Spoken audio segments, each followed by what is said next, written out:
Well, hello, I'm David Freeman with Is That Really in the Bible? Recently, someone asked me a question and said, why did God give Moses the command, especially, you shall not kill, and yet after they passed the Red Sea, the children of Israel, referring to the children of Israel passing the Red Sea, God commanded them to kill everyone in their path.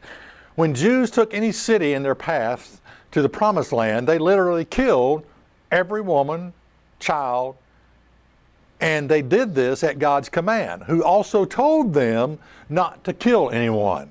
I really don't understand that.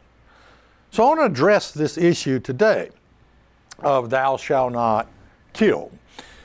Now, I think a lot of people, when they come up to these conundrums in the Bible and these examples, like the question I just read, they want to blame God. They often, people use it to refute the Bible, to disprove God, to hate on God, to discredit the Bible and God. You know, they say, well, you see, look what God did. He's talking out of both sides of his mouth or whatever.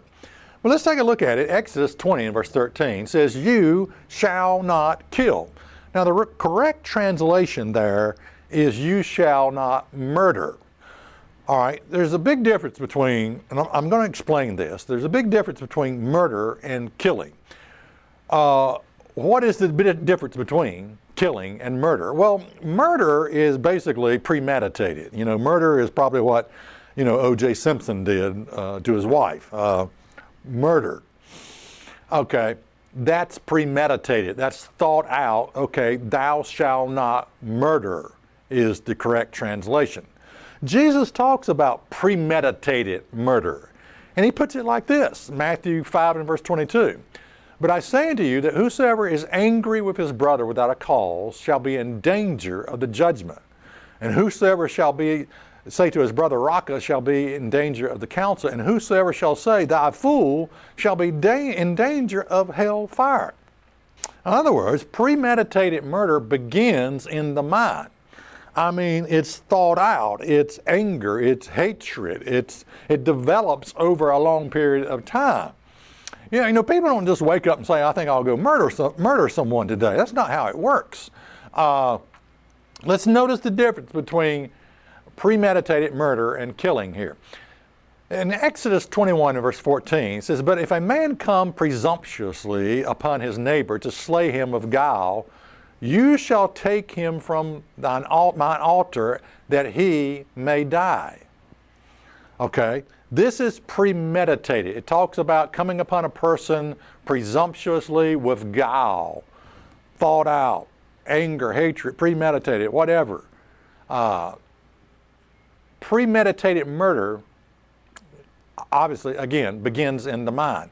Now, let me say this. Killing in self-defense, killing in wartime is not wrong because it's not premeditated. If someone breaks in your house to harm you or to kill you, it's perfectly okay to defend yourself, okay?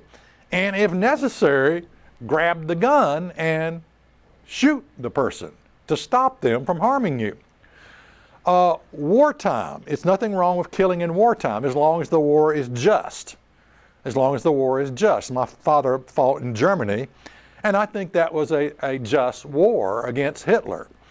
A very just war. So killing in wartime, as long as it's just, is okay. Now, Israel was an instrument in the hand of God to kill people during wartime.